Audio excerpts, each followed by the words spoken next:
Hey, welcome to 10:02, the Ryan Doyle Show. What a show tonight. Fantastic program from pillar to post. Don't know what that means, but it went from pillar to post. It was a really good show tonight. We talked a lot about the auto sector and General Motors and their $30 billion bailout. That's the amount they're going to need if they want to stay afloat. We also talked a little bit about, what did we talk about at 8 o'clock? Mackay, you look deep in research. I'm already thinking about tomorrow's show. This is the way I work. We talked about the hitchhiker, not a hitchhiker, but a guy who called the RCMP because he was drunk on a country road and said he'd been carjacked so he could get a ride back to town. Smart guy. My favorite guy of the night. We also talked to Peter Mansbridge, unexpectedly, but it was really nice of him to join us and talk about his conversation with President Obama. Sarah Meehan was here from The Score, and we're going to actually show you a little bit because we can integrate these kind of things. So we're going to take you back in time and show you a little bit of that conversation with me and Sarah Meehan from The Score. We talked a little bit about minor hockey. Well, as much as I admit the reason I don't work for a sports station is because I can't stand hockey, I do happen to like minor hockey. So, yeah, I'm very interested in at least minor hockey. The NHL, the big boys, the guys who get paid millions of dollars, I don't have a lot of time for. But when I heard that Sarah Meehan from The Score was doing a piece on minor hockey and sort of the issues surrounding minor hockey, I thought to myself, that's interesting enough that I got to get her on the show. So we did that, and you're here. Welcome to you. Thank you. It's one of those issues that I think affects a lot of parents.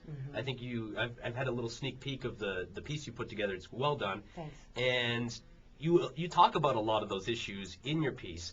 What brought you to the idea of putting something together on minor hockey? Well, it's interesting. There was a piece in the Toronto Sun, I believe it was late October, by Michelle Mandel. And it was a very short story, but it was about what was happening in Scarborough specifically.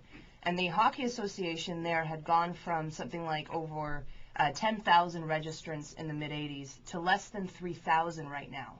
And that was directly correlated to the population shift and more new Canadians coming into the community. Right. And the association there coming out and saying, straight up, we didn't do anything to engage the community as it changed. And as a result, we were watching our association be virtually decimated. And, it just sort of struck a chord, and I started wondering about the place of the game in our culture, and especially at a grassroots level.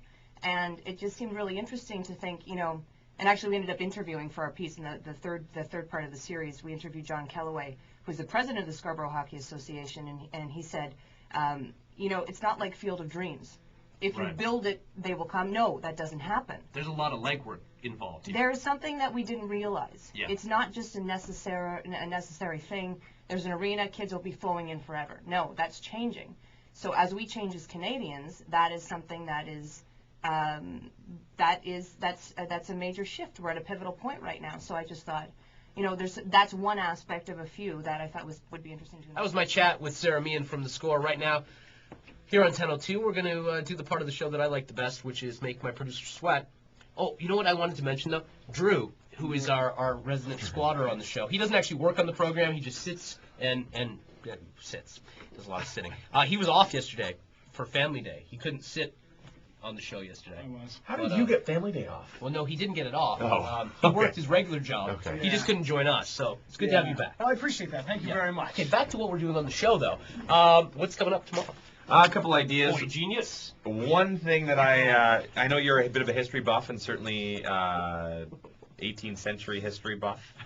Is that true, Ryan? Yeah, you are now. I mean 1800 American wars that happened in the United Sir States. Isaac Brock. You know Sir Isaac Brock? I do know Sir Isaac. Prominent figure in Canadian history as well as American history. A famous painting of him is currently residing in Canada, though there is a... They named Brockville after him. Very true. I don't know that. Sir Isaac Brock University, I know that to be true. Anyway, basically there's this bidding war now between the United States and Canada where this portrait is to lie. Where should it go? We're going to talk about it tomorrow. We will Brock you.